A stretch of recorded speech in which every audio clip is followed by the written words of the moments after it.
The Dzire novel by ماہی Rajput episode number 24۔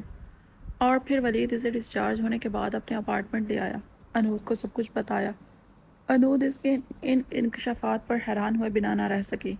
میں اپنے شوہر کو واپس لے کر آؤں گی اور زاوی شاہ کو اس کے جرموں کی سزا دے کر دم لوں گی، انود نے دل ہی دل میں فیصلہ لیتے شاہ حویلی جانے کا ارادہ کیا۔ زاوی سائیں، جس پروجیکٹ پر آپ کام کر رہے ہیں، اس پروجیکٹ کے لیے ٹینڈر عزائم شاہ بھی بھر رہے ہیں۔ انود نکسک سے تیار ڈائننگ چیئر پر بیٹھی زاوی شاہ کے سر پر بم پھوڑ چکی تھی، جس کا ذہن ابرش کو عزائم سائیں کے ساتھ دیکھ کر آلریڈی پریشان تھا۔ انود کے اس انکشاف نے اسے حیران و پریشان کر دیا۔ مجھے ہر حال میں یہ ٹینڈر چاہیے، زاوی شاہ نے ایک پنچ ٹیبل پر مارا اور پھر غصے کی حالت میں چیئر سے اٹھا۔ تبھی اس کی نظر خرم شاہ پر پڑی تو اس کے غصے کا گراف مزید بڑھ گیا۔ سو تم آ گئے خدمت خلق سے فارغ ہو کر؟ زاوی شاہ کا اشارہ زامیہ کے لیے اس کی اس قدر فکر کی طرف تھا۔ جی آ گیا ہوں، خرم شاہ نے فقط اتنا کہا اور سیڑھیوں کی جانب بڑھا۔ جب زاوی شاہ نے اسے پکارا، اس عورت کے اعتراف گناہ کے باوجود تم اس کے لیے اتنی ہمدردی کیوں دکھا رہے ہو خرم؟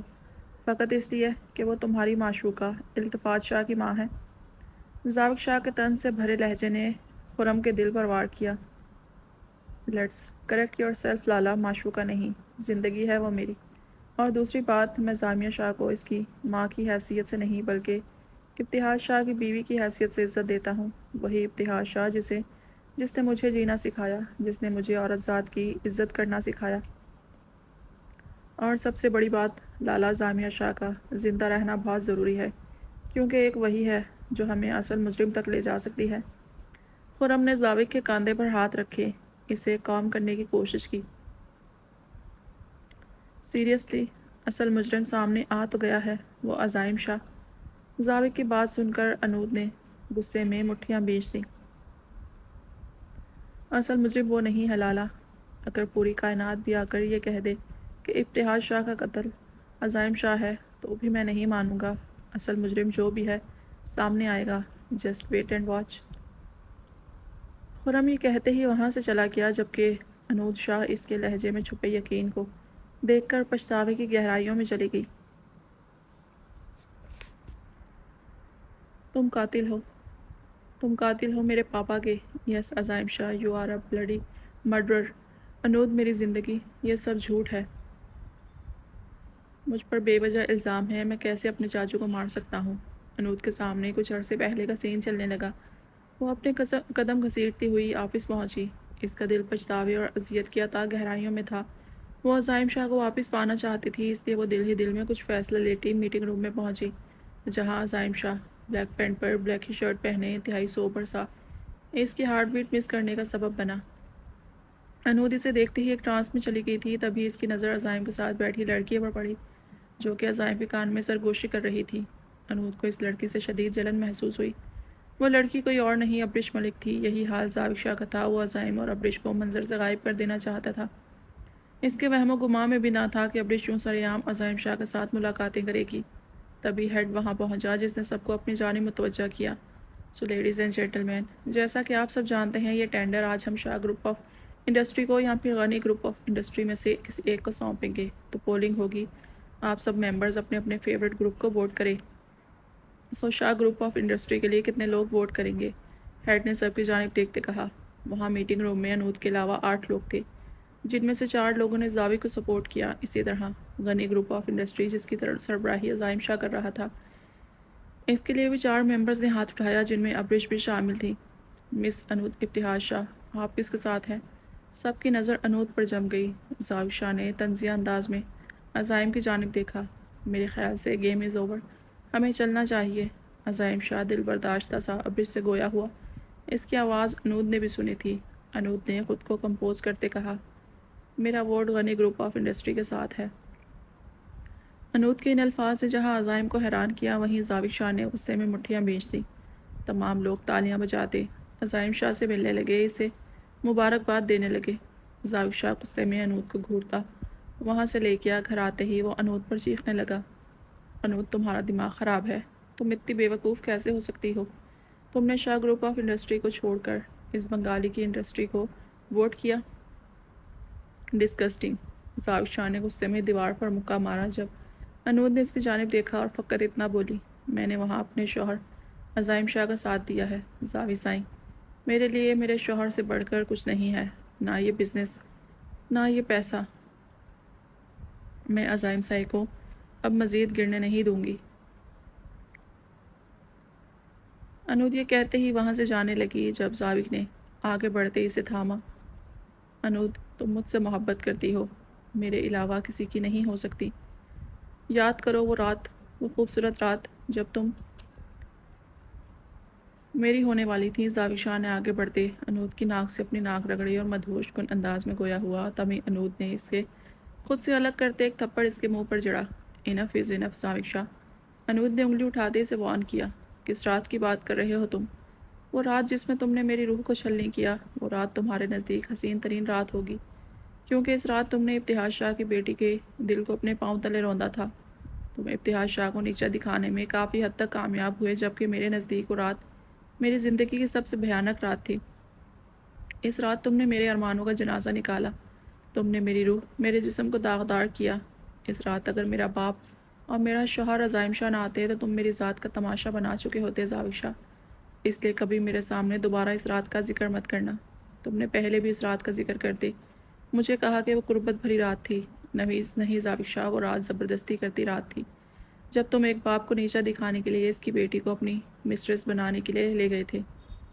انود یہ کہتے ہی وہاں سے بھاگ گئی اور زاوق شاہ وہیں صوفے پر بیٹھا اس رات کا منظر یاد کرنے لگا۔ دلبر سائیں، کیا آپ کو علم ہے کہ یہ آسمان پر دمکتا سورج اب تک جلن کے مارے ہر دن ہمیں جلا رہا ہے کہ آپ نے اس روئے زمین پر رہ کر اس کے چاند کی روشنی کو آسمانوں پر ماند کر دیا ہے؟ وہ بچی تھی جب مجھے اس سے محبت ہوئی، میری ڈریم گرل، میری زندگی کا ایک خوبصورت اور معصوم باب، جسے دیکھ میں ہر دکھ، ہر تکلیف بھول جاتا ہوں، جو میرے نزدیک اس دنیا کی سب سے حسین لڑکی ہے۔ اس کا کردار کسی اوس کے قطرے سے بھی زیادہ اجلا اور پاک ہے۔ میری محبت، میرا عشق، میری التفات شاہ۔ زاوی، آپ تو مجھ سے محبت کرتے تھے، پھر ایسا کیوں کہہ رہے ہیں آپ؟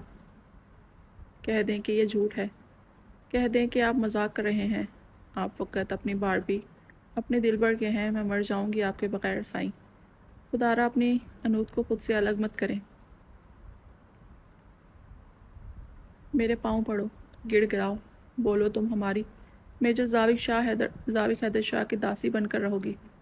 سائیں، انود درانی تو کب سے آپ کی اسیر ہے، پوری زندگی آپ کی داسی بن کر رہنے کو تیار ہے، بس اپنی زندگی میں کسی اور کو شامل مت کرنا۔ نہیں انود، ابتہاج شاہ، تم کبھی ہماری چوائس نہیں ہو سکتی۔ تمہیں تو میجر زاوق اپنی مسٹریس بنا سکتا ہے، مسز نہیں۔ نفرت کرتا ہوں میں تم سے۔ تمہارے ہونٹوں پر کھلتی ہنسی مجھے کسی کی تکلیف یاد دلاتی ہے۔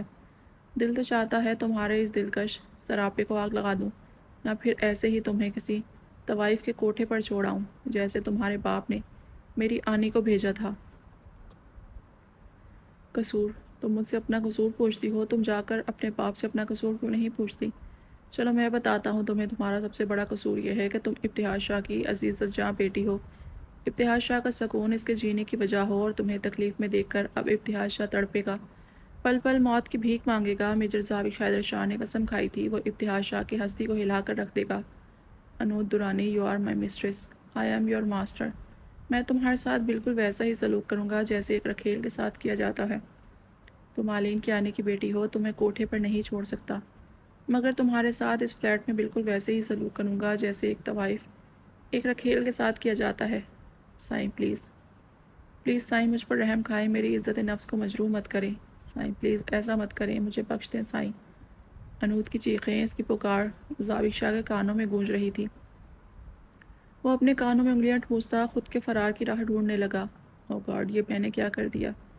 میں نے انود کے ساتھ اتنا بڑا ظلم کیسے کر دیا؟ مجھے لگا میری وہ حرکت انود کو خود سے تعمر باندھے رکھے گی۔ میں نے جسم کو محبت کے دائرے میں رکھا، میں نے اپنی ہی محبت کو پامال کر دیا۔ یکدم اسے ابرش ملک کا خیال آیا، اسے اپنے آپ سے گھن آنے لگی۔ اس نے ابرش کی تو پوری زندگی تباہ کر دی تھی۔ اس معصوم لڑکی کا جرم تو بس اتنا تھا کہ اس نے زاوق شاہ سے محبت کی تھی۔ مگر زاوی شاہ کی بدقسمتی کا عالم یہ تھا کہ وہ خود سے محبت کرنے والوں کو اذیت کی بھٹی میں جھونکتا تھا۔ اسے اپنے لیے تڑپنے والوں کو سکون کے آنسو رلانا اچھا لگتا تھا۔ اس نے اپنے سے وابستہ لوگوں کو تکلیف کے سوا کچھ نہیں دیا تھا۔ انوج شاہ نے اس کے دل و دماغ پر چڑھی غصے اور نفرت کی پٹی اتاری تو اسے ہر منظر صاف نظر آنے لگا۔ اسے انوج کے ساتھ ساتھ ابرش، التفات اور ایشم پر ہوئے ظلم بھی یاد آنے لگے۔ اگر یاد نہیں آیا تو اسے عزائم شاہ یاد نہیں آیا، جس کا وہ سب سے زیادہ نقصان کر چکا تھا۔ التفات ایشم اور سائمہ بیگم کو لے کر عزائم شاہ کے اپارٹمنٹ آئی تھی۔ ایشم کے چہرے پر خوشی دیکھ کر اس کے دل کو سکون پہنچا تھا۔ وہ مسکراتی نظروں سے ایشم اور عزائم شاہ کو دیکھنے لگی۔ عزائم شاہ جو کہ ایشم کو دیکھ کر کھل اٹھا تھا، اسے اپنے سینے سے لگائے خاموش آنسو بہانے لگا۔ میں بہت ترسا ہوں اپنی بیٹی کو چھونے کے لیے، اسے سینے سے لگانے کے لیے۔ عزائم شاہ نے دیوانہ وار ایشم کے چہرے پر بوسہ دیا۔ چاچی آپ لوگ عزائم سائیں کے ساتھ وقت گزاریں، میں بعد میں لے جاؤں گی، التفات نے سائمہ سے کہا تو سائمہ نے نفی میں سر ہلایا۔ میں اب کہیں نہیں جاؤں گی، مجھے یہیں اپنے بیٹے کے پاس رہنا ہے۔ سائمہ شاہ نے گویا فیصلہ کیا تو عزائم نے بے چینی سے ان کی جانب دیکھا۔ سائمہ نے اپنی بیٹے کی آنکھوں میں ابھرتے سوالوں پر اس کی جانب دیکھا اور گویا ہوئی۔ واسق شاہ کی بیوی بے بس ہے، عزائم شاہ کی ماں نہیں۔ ایک بات یاد رکھنا عزائم سائیں، زندگی کے اس کٹھن سفر میں بیوی ہار جاتی ہے، بے بس ہو جاتی ہے، خود کو سرنڈر کر دیتی ہے، مگر ایک ماں کبھی نہیں جھکتی۔ وہ آخری سانس تک اپنی اولاد کی بقا کے لیے لڑتی ہے۔ میں آج اپنے سارے رشتے چھوڑ آئی ہوں اپنے بیٹے کے لیے۔ سائمہ ملک فیصلہ کرتے انداز میں بولتی کمرے کی جانب چلی گئی۔ عزائم شاہ نے بھی ان سے مزید بحث نہیں کی۔ عزائم سائیں ایک بات بتائیں۔ سائمہ ملک ابھی کافی لے کر آئی تھی اور عزائم شاہ کی جانب بڑھائی جو بیڈ پر ترچھا لیٹا سوئی ہوئی ایشم کے بالوں میں انگلیاں پھیر رہا تھا۔ آپ کو مجھ سے بات کرنے کے لیے اجازت کب سے درکار ہوئی؟ عزائم نے اپنی آنکھیں میچ سے کہا تو سائمہ مسکرائی۔ جب سے آپ نے اپنی زندگی کے بڑے بڑے فیصلے تنہا لینے کا فیصلہ کیا۔ سائمہ شاہ کا لہجہ نارمل تھا مگر عزائم کو ان کے لہجے میں چبھن محسوس ہوئی۔ عزائم شاہ نے ایک گہرا سانس خارج کیا اور بولا، آپ کو جو بات کرنی ہے وہ کریں ماما۔ عزائم شاہ بیڈ سے اٹھتا سائمہ کے قدموں میں جا کر بیٹھ گیا۔ تم زائشہ سے شادی کیوں کر رہے ہو؟ سائمہ نے کچھ سوچتے ہوئے عزائم سے استفسار کیا۔ عزائم شاہ جانتا تھا سائمہ اس سے زائشہ کے بارے میں پوچھیں گی، کیونکہ مجھے وہ ایز اے لائف پارٹنر پسند ہے۔ عزائم نے نظر چراتے کہا، بکواس کر رہے ہو تم، ادھر میری آنکھوں میں دیکھ کر جواب دو۔ سائمہ ملک نے عزائم کے چہرے کا رخ اپنی جانب کیا۔ ماما آپ جانتی تو ہے نا، زائشہ مجھ سے محبت کرتی ہے۔ ماما میں خود جس درد سے گزرا ہوں، اب وہ درد کسی اور کو نہیں دے سکتا۔ آپ کو تو مجھ سے بہتر پتہ ہے کہ جب دل ٹوٹتا ہے تو کتنی تکلیف ہوتی ہے۔ میں بس اپنی وجہ سے اب یہ تکلیف زائشہ کو نہیں دینا چاہتا، مجھے نہ صحیح مگر کسی کو تو اس کا پیار مل جائے۔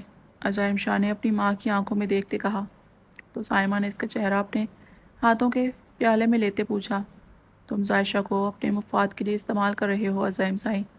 تم تبریز ملک سے اپنی ماں پر ہوئے مظالم کا بدلہ لینے کے لیے زائشہ کے دل کے ساتھ کھیل رہے ہو، اور میں تمہیں ایسا کبھی کرنے نہیں دوں گی۔ میں تمہاری ڈارک سائڈ کو کبھی تمہاری اچھائیوں پر غالب نہیں آنے دوں گی۔ Is that clear? Saima Malik نے ایک ایک لفظ چباتے کہا اور اپنے کمرے میں چلی گئیں۔ عزائم شاہ کے پاس اب مزید کچھ کہنے کو الفاظ نہیں تھے۔ زاوی شاہ کو جیسے ہی ایشم کی غیر موجودگی کا احساس ہوا، اس نے ملازموں کو بلایا اور اب ان پر چیخ رہا تھا، میرے لاکھ منع کرنے کے باوجود ایشم کو جانے کیوں دیا تم لوگوں نے؟ زاوی شاہ سب کے منہ پر تمانچے مارتا بولتا، اس کا یہ جابرانہ رویہ پچھلے 7 سال سے حویلی کے ملازمین برداشت کر رہے تھے۔ سائیں، وہ التفات بی بی نے کہا کہ وہ ایشم کو لے کر جا رہی ہیں، ایک ملازم نے کانپتے ہوئے جواب دیا۔ تبھی التفات جو ابھی حویلی آئی تھی، زاوی کے غصے سے لال چہرے کو اگنور کرتی اپنے کمرے کی جانب بڑھی جب زاوی کی آواز نے اس کے قدم روکے۔ التفات کیا آپ بتانا پسند کریں کہ ایشم کہاں ہے؟ زاوی شاہ کی بات سن کر التفات چونکی اور پھر اس کی جانب بڑھی۔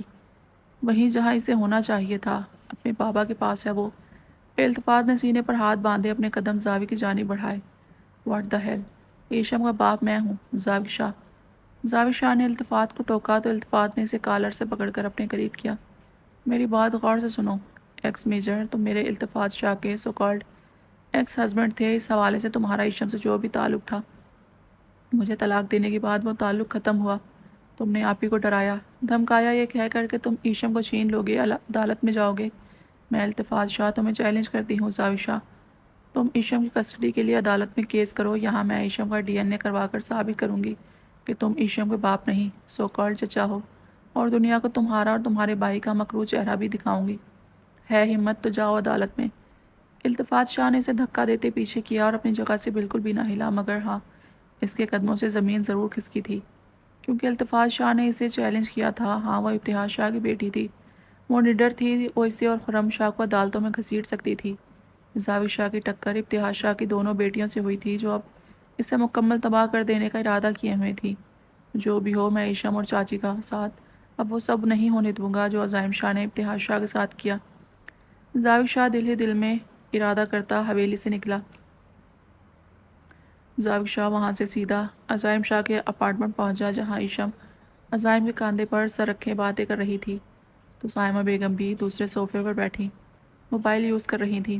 عزائم شاہ، تمہاری جرت کیسے ہوئی ایشم اور چاچی کو اغوا کرنے کی؟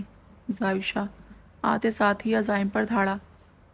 بیڈ انکل، بیڈ انکل، ایشم زاوی کو دیکھتے ہی عزائم کے سینے میں منہ چھپائے بولی۔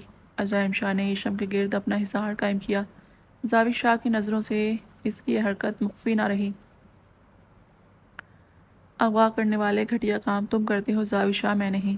عزائم نے زاوی کی جانب دیکھتے اطمینان سے کہا۔ چاچی چلے میرے ساتھ، ایشم تم بھی چلو۔ زاوی شاہ آگے بڑھتا عزائم سے ایشم کو چھیننے لگا، تبھی ابریش نے آ کر ایشم کو تھام لیا۔ زاوی شاہ کی نظر جیسے ہی ابریش پر پڑی، وہ چونکا۔ عزائم شاہ نے زاوی شاہ کو اس کے گریبان سے پکڑا اور ایک ایک لفظ پر زور دیتا گویا ہوا، میری ایشم سے دور رہو، میری اس شے سے دور رہو۔ میں آخری بار بول رہا ہوں زاوی حیدر شاہ،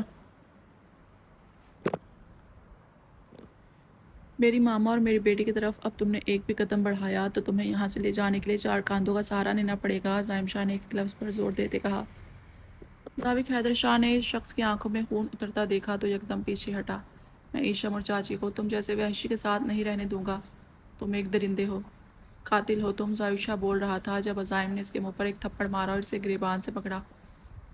میں دنیا کے لیے وحشی ہوں، درندہ ہوں، مگر ایشم کا باپ ہوں، میں اس کا اینجل، اس کا محافظ، جا کر کہہ دینا اپنی اس محبوبہ سے، عزائم شاہ نہ تو اسے طلاق دے گا اور نہ ہی اپنے ساتھ رکھے گا، میں اسے تمام بے وفا اور ہرجائی عورتوں کے لیے نشان عبرت بنا دوں گا۔ یہ کہتے ہی اپنے ساتھ کھڑی ابریش کے کاندھے پر ہاتھ رکھے اپنی بیٹی کو گود میں لیے وہاں سے چلا گیا، اور اس کے ساتھ ابریش کو دیکھ کر زاوی شاہ کے پر گویا آسمان ٹوٹ پڑا تھا۔ ابریش نے پیچھے مڑتے زاوی شاہ کو آنکھ ماری اور لوزر کا سائن بناتی اسے چڑھاتے ہوئے وہاں سے چلی گئی۔ دروازے کے پاس کھڑی انود شاہ، جو ابھی ابھی وہاں آئی تھی، عزائم کی بات سن کر اپنے قدم واپسی کی جانب موڑنے لگی، مگر پھر کسی خیال کے تحت اس نے نفی میں سر ہلایا اور اپارٹمنٹ میں قدم رکھا۔ انود بیٹا آپ؟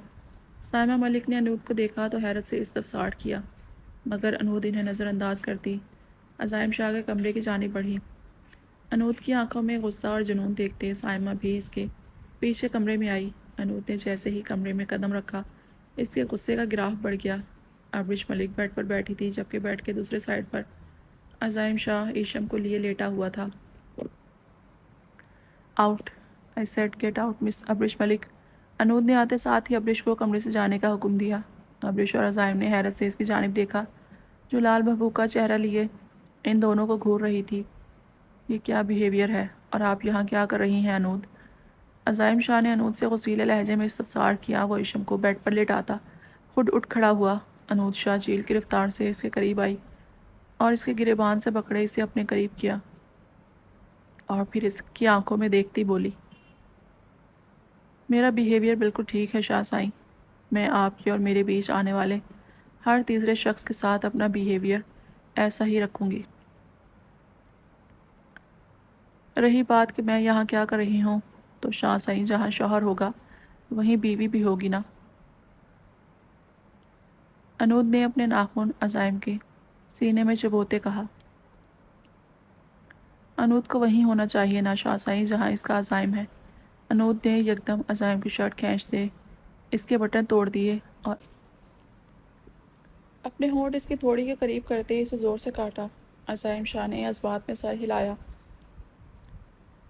یہ لڑکی یہاں کیا کر رہی ہے؟ اس کا یہاں ہونا ضروری نہیں ہے، اسے کہیں یہاں سے دفع ہو جائے۔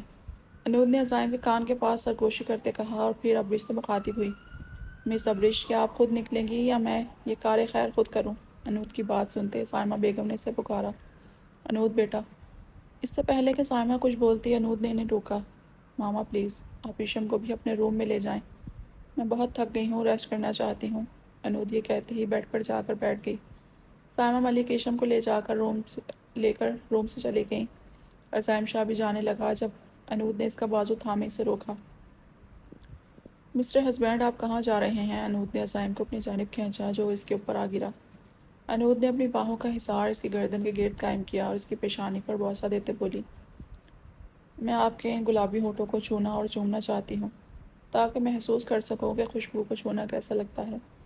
میں آپ کی قربتوں کے چراغوں سے لطف اندوز ہونا چاہتی ہوں تاکہ میں یہ جان سکوں کہ اس دہکتی آگ میں کتنی دیر تک انسان جل سکتا ہے۔ انود نے یہ کہتے ہی عزائم شاہ کے لبوں کو دیوانوں کی طرح چومنا شروع کر دیا۔ عزائم شاہ نے اپنی گرفت انود پر مضبوط کیا۔ جتنے ٹائم کے بعد اس کی محبت، اس کی انود اس کے پاس آئی تھی، وہ اس کے حسن، اس کی محبت، اس کی قربت میں بہکتا جا رہا تھا۔ کچھ ہی پل میں دونوں آپسی تلخیوں کو بھلائے ایک دوسرے کی ذات میں گم سکون محسوس کرنے لگے۔ اگلی صبح عزائم شاہ انود کے جاگنے سے پہلے ہی چلا گیا۔ انود کو اس کی یہ حرکت ایک آنکھ نہ بھائی۔ وہ اپنا غصہ کنٹرول کرتی بیڈ سے اٹھی اور شاور لینے چلی گئی۔ کچھ ہی دیر بعد وہ عزائم کی شرٹ اور اپنا ٹائٹ پہنے سیڑھیاں اترتی ڈائننگ ایریا کی جانب آئی جہاں ابریش کو عزائم سے بات کرتے دیکھ اس کا پارا ہائی ہو چکا تھا۔ اس سے پہلے کہ وہ اسے کچھ بولتی، عزائم شاہ اسے دیکھتے ہی چیئر سے اٹھا اور سائمہ سے گلے ملتے ایشم کو گود میں لیا ابریش سے مخاطب ہوا، میں تمہارا ویٹ کر رہا ہوں گاڑی میں۔ عزائم شاہ کی بات سن کر ابریش نے اس بات میں سر ہلاتے وہاں سے بھاگنے کا ارادہ کیا۔ بیٹھو انود، مجھے آپ سے بات کرنی ہے۔ سائمہ ملک نے انود کو پکارا۔ انود بد دل سی ہوتی ان کے پاس بیٹھی۔ انود، جیسا تم سوچ رہی ہو ایسا کچھ نہیں ہے۔ ابریش عزائم سائی کی چھوٹی بہن ہے جسے میں نے اپنے بھائی امجد ملک کو پیدا ہوتے ہی دے دیا تھا۔ سائمہ ملک نے انود کو اپنا ماضی من و ان بتایا۔ انود شاکڈ سی سائمہ ملک کو دیکھنے لگی۔ اتنا درد، اتنی اذیت سے گزرے آپ اور عزائم سائی؟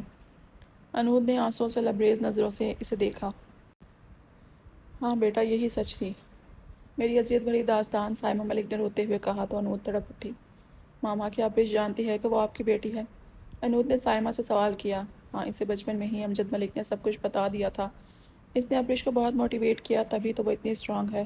ابریش نے خود عزائم کو اپروچ کیا تھا اور عزائم شاہ تو اپنی بہن کے لیے بچپن سے ہی تڑپ رہا تھا۔ ابریش کے آنے کے بعد وہ خوش رہنے لگا تھا، مگر جب ابریش نے زاوق سائی سے شادی کی تو عزائم شاہ اس سے خفا ہوئے کیونکہ وہ زبردستی زاوق سائی کی زندگی میں داخل ہوئی تھی۔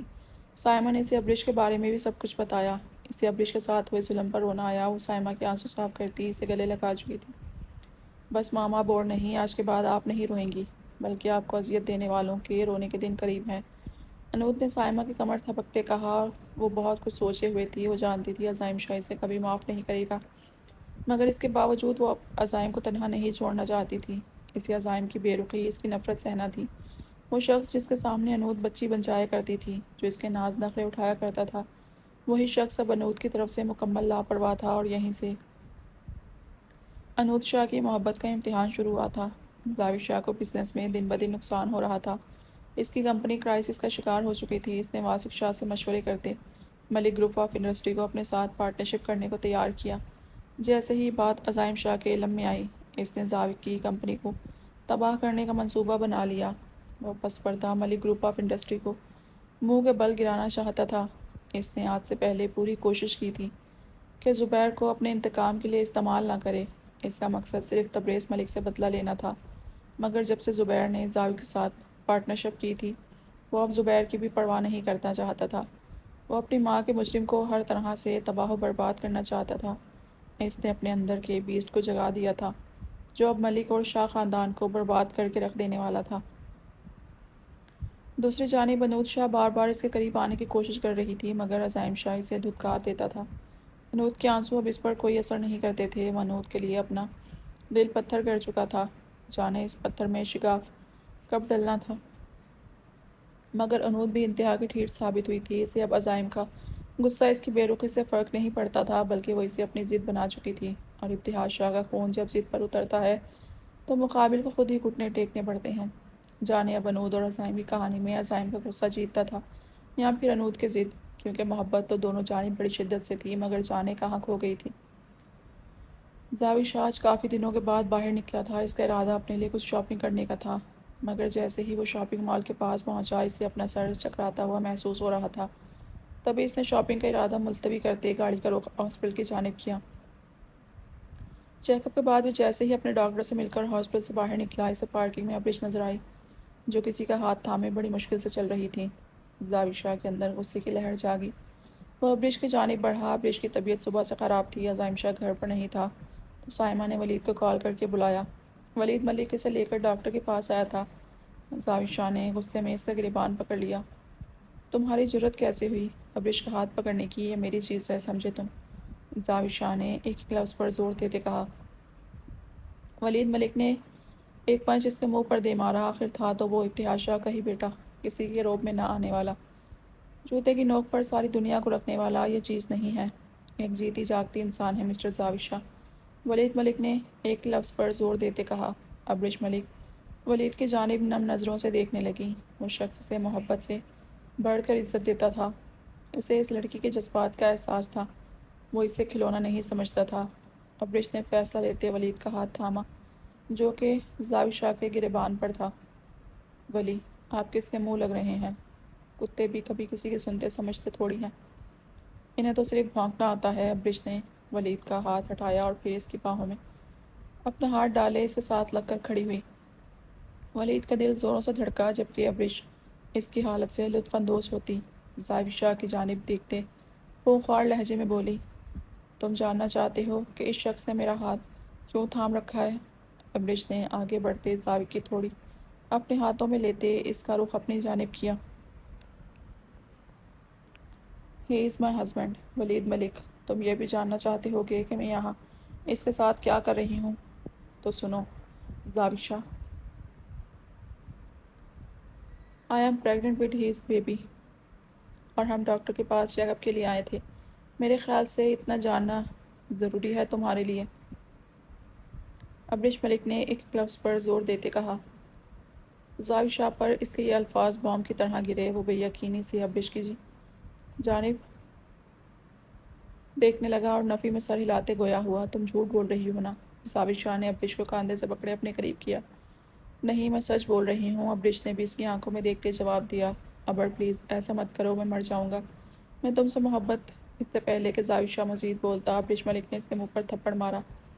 اپنی بکواس بند کرو زاوشہ، اب اگر تم نے میرے سامنے محبت کا نام بھی لیا تو زبان کھینچ دوں گی میں تمہاری۔ ارے تم کیا جانو محبت کیا ہوتی ہے؟ تم نے تو فقط جسموں کو حاصل کرنے، بدن کو تسخیر کرنے کو محبت جانا ہے۔ ابریش کا بولتے بولتے سانس پھولنے لگا۔ اس نے زاوی کی تھوڑی اپنے ہاتھوں میں دبوچی۔ لک ایٹ می، ادھر میری طرف دیکھو زاوشہ، میں وہی ہوں جسے تم پچھلے 7 سال سے ٹیشو پیپر کی طرح استعمال کرتے رہے، جس کی اوقات تمہارے نزدیک مسٹریس کی تھی، جو تمہارے منہ زور اور بے لگام جسموں کی تسکین کے لیے استعمال کیا گیا کھلونا تھی، جو تمہارے ہر ظلم کو سہتی رہی، بٹ اب اور نہیں، تمہاری اب میری زندگی میں کوئی اوقات نہیں رہی۔ تم جانتے ہو زاوشہ، تم نے اپنی حرکتوں سے دوسروں کو برباد تو کیا ہی، مگر ظلم کی انتہا تو تم نے اپنی پیاری آنی پر کی، ان کو ساری دنیا میں رسوا کر دیا۔ لوگ تمہاری تربیت پر سوال اٹھاتے ہیں، جو آلین کیانی نے کی تھی۔ مجھے ترس آتا ہے آلین کیانی پر، جسے اس کی زندگی میں کبھی کسی نے سکون سے رہنے نہیں دیا، اور مرنے کے بعد بھی تمہاری حرکتیں ان کی روح کو ٹھیس پہنچاتی ہوں گی۔ تم کبھی اس عورت کے سگے نہ بن سکے، تم میرے کیا بنو گے؟ تمہاری اوقات میرے نزدیک کسی راہ چلتے بھونکتے کتے کی طرح رہ چکی ہے۔ You got it. ابریش کہتے ہی ولید کا ہاتھ تھامے وہاں سے چلی گئی، جبکہ زاوشہ اسے ڈبڈباتی نظروں سے دور جاتا دیکھنے لگا۔ رات کا دوسرا پہر شروع ہو چکا تھا۔ ہر طرف پھونکا عالم تھا۔ شہر خاموشہ میں دور کہیں کتوں کے بھونکنے کی آوازوں سے وہاں خاموشی میں ارتعاش پیدا ہوتا تھا۔ تبھی ایک بلیک کار گیٹ کے پاس رکی۔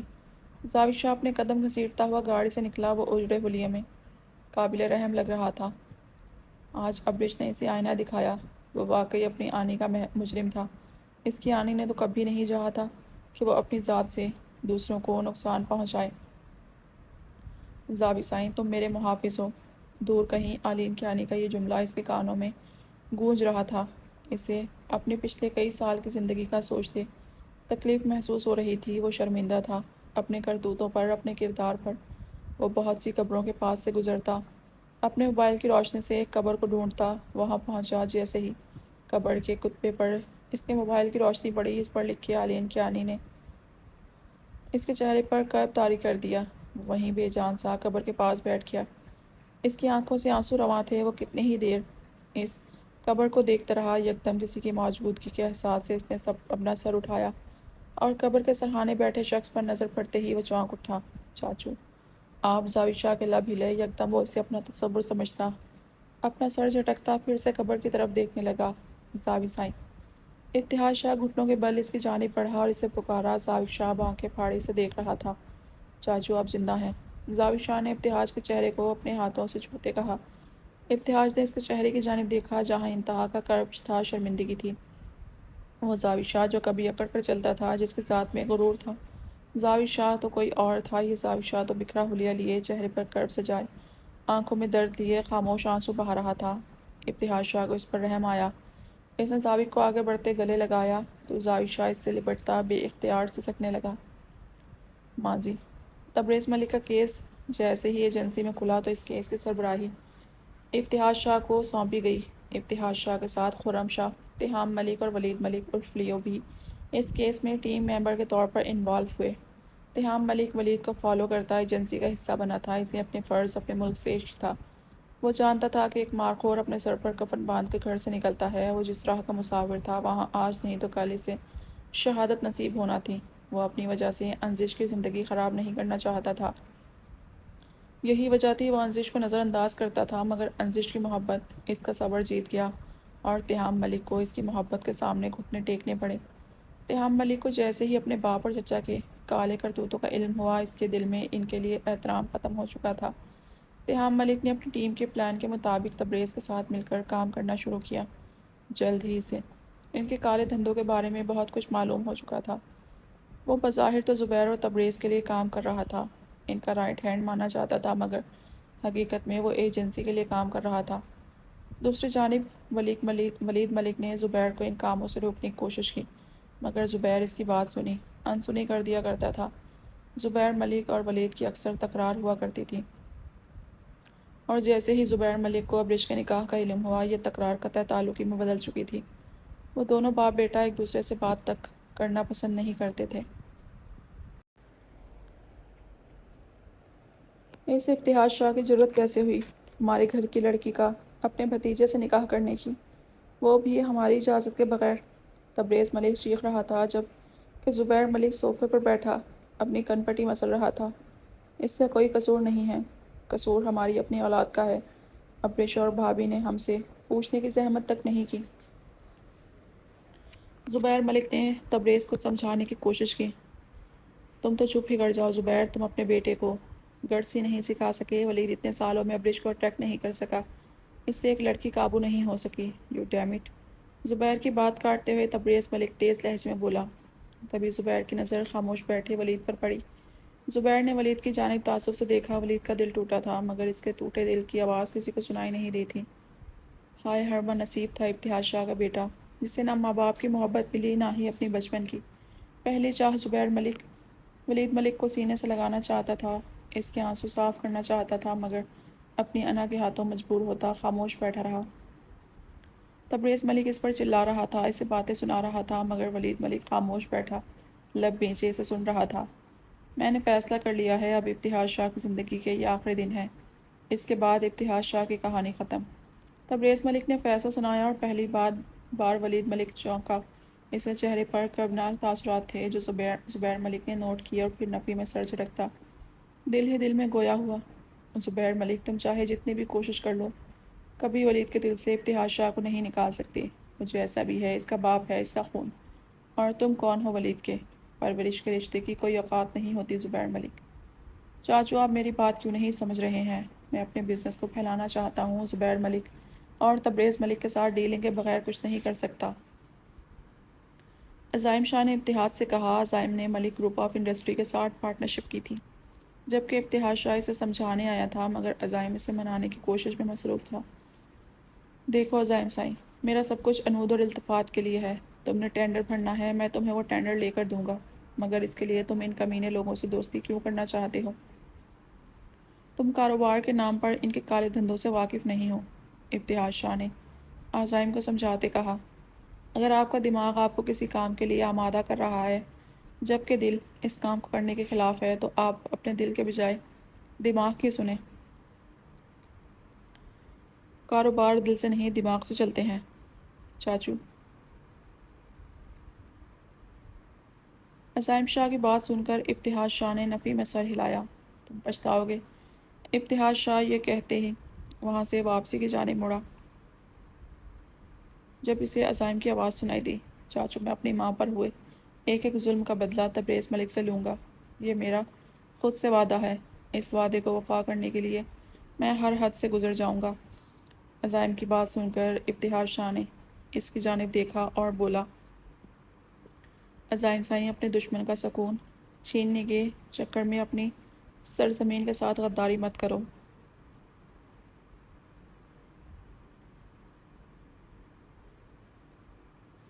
اگر ایسا کچھ ہوا نا تو ابتہاج شاہ تمہارے جسم سے روح کھینچنے میں ایک پل کی دیر نہیں کرے گا۔ ابتہاج شاہ یہ کہتے ہی وہاں سے چلا گیا جبکہ عزائم شاہ پرسوچ انداز میں اسے دیکھنے لگا۔ ہاسپٹل کے روم میں ابتہاج کے کہکہے گونج رہے تھے۔ وہ ایک ماں کی ایشم کو اپنی گود میں لیے اس کے چہرے پر بوسہ دے رہا تھا۔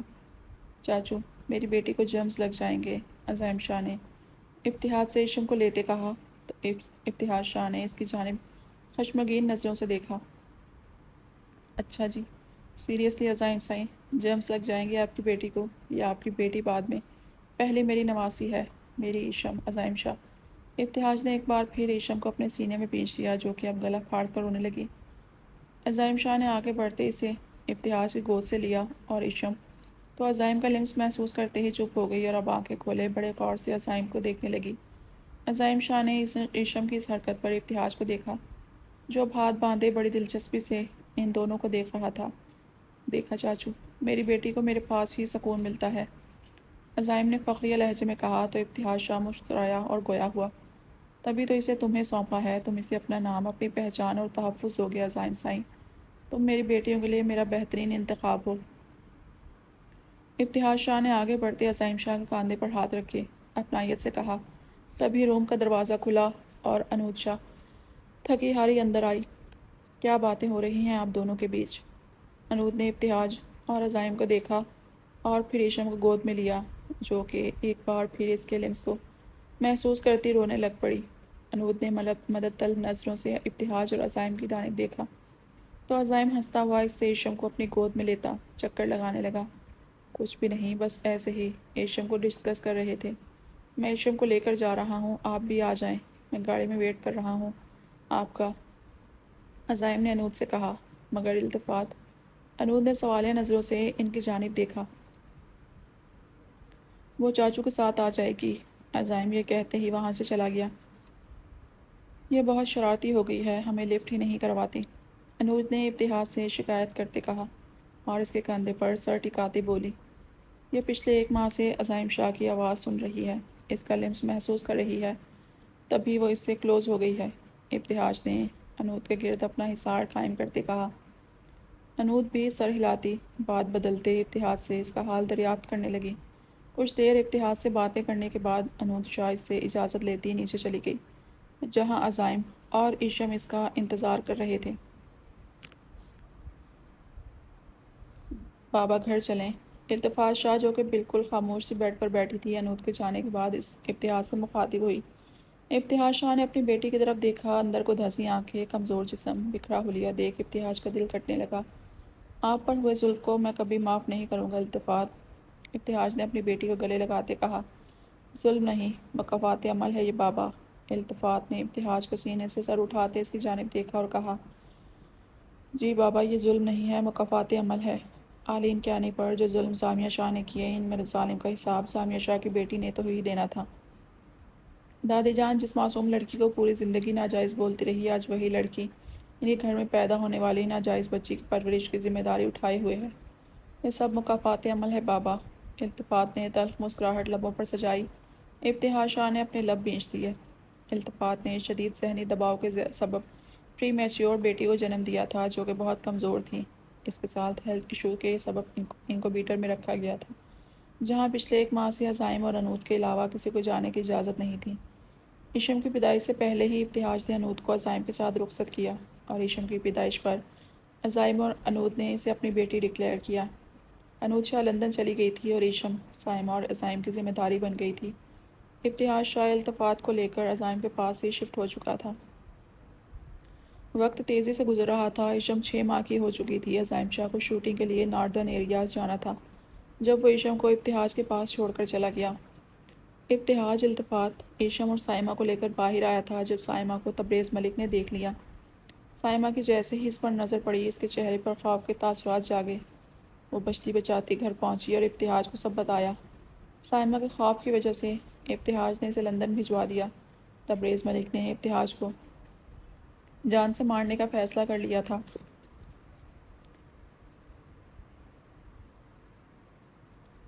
ابتہاج شاہ آج کافی دنوں بعد التفات اور ایشم کو لے کر باہر آیا تھا۔ التفات بیٹا خرم آیا تھا۔ ابتہاج نے التفات کے چہرے کو بغور دیکھا جس نے خرم کا نام سنتے ہی اپنے لب سختی سے بھینچ دیے۔ وہ معافی کا طلبگار ہے، آپ کو اپنی زندگی میں شامل کرنا چاہتا ہے۔ ابتہاج نے التفات سے کہا تو التفات نے پہلی بار اپنے باپ کی طرف دیکھا اور گویا ہوئی۔ بابا آپ کیا چاہتے ہیں؟ التفات کی بات سن کر ابتہاج نے ایک نظر ایشم کو دیکھا جو منہ میں فیڈر لیے پرام میں بیٹھی تھی، اور پھر التفات کو دیکھا اور بولا، اگر صبح کا بھولا شام کو گھر لوٹ آئے تو اسے بھولا ہوا نہیں کہتے التفات۔ میرے خیال سے ہمیں خرم کو ایک موقع دینا چاہیے۔ میں ایشم کی طرف سے بے فکر ہوں۔ وہ عزائم کی ذمہ داری ہے، مگر آپ آج بھی خرم کو چاہتی ہیں۔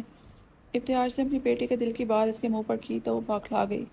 میرے خیال سے جب آلین کی آنے ابتہاج شاہ کو دوبارہ موقع دے سکتی ہے تو پھر التفات کو بھی ایک موقع خرم کو دینا چاہیے۔